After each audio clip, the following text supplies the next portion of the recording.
minsan guys, ako din yung nagha-harvest, kaya lang busy ako sa pag-harvest ng sibuyas.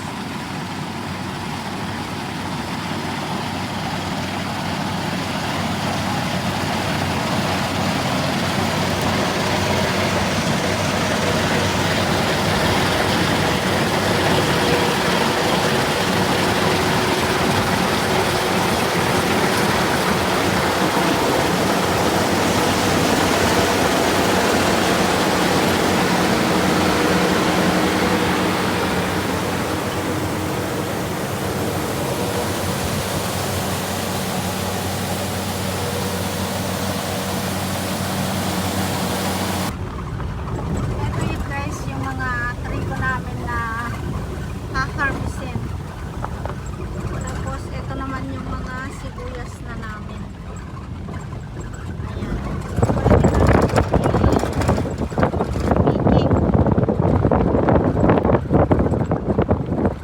So 2 days na lang siguro i-picking namin to.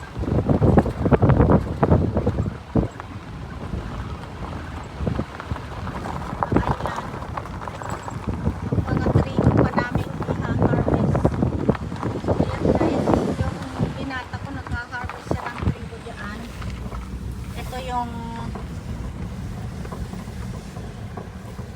lalagyan na dump, saka itong isang dump na nandito. So bali dalawa yung panghakot namin. So ito yung isa guys. So tignan natin yung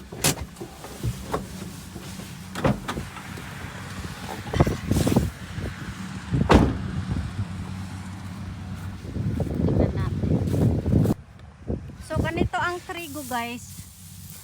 Ayan. Pagka hinarvest ganyan na siya.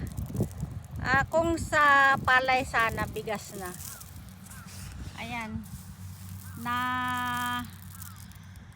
Nakuno na o nagiling. Ano ba tawag doon? Ayan. Ang trigo. Tapos yung isang dump doon ang pinanghahakot namin ng mga na-harvest naming trigo. So ayan guys, nag-harvest na kami ng trigo. Ayan. So meron kaming 20 hectares na trigo. Tapos ito yung mga gayami ng trigo. Ayan. So kukunin to ng mga bakahan. Papalitan nila ng mga tae ng baka. So yun naman yung mga ginagamit naming organic fertilizer sa bukid. Ayan. So ganito ang trigo. So meron kaming dalawang variety ng trigo. Ayan, ito yung isa. Tapos, meron pang isang klase. So, ito yung ginagawang ramen. Tapos, yung isa naman ginagawang udon o kaya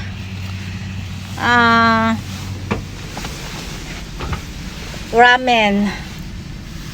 Ayan. So, busy kami guys. Asawa ko sa kabinata ko, nagha-harvest sila ng trigo.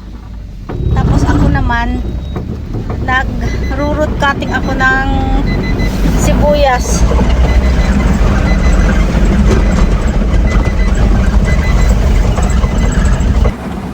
Ayan ang pinata ko.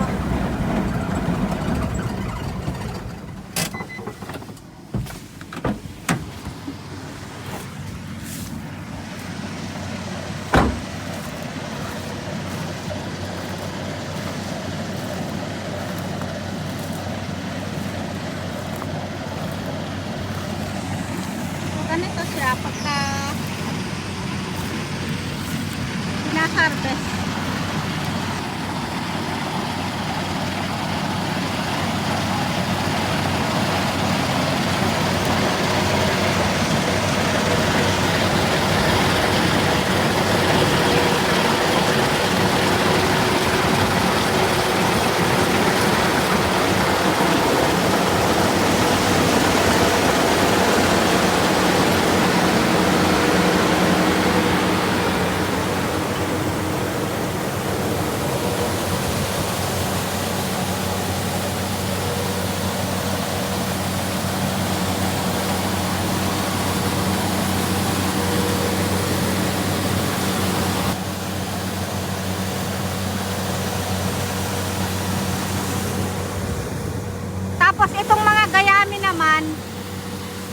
kukunin ko ng mga bakahan.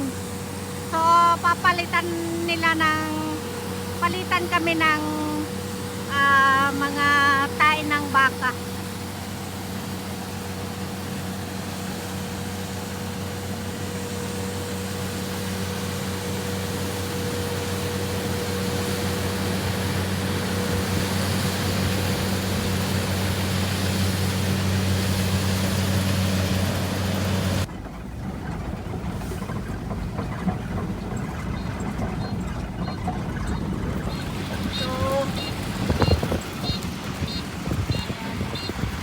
Malapit na kaming matapos ng trigo.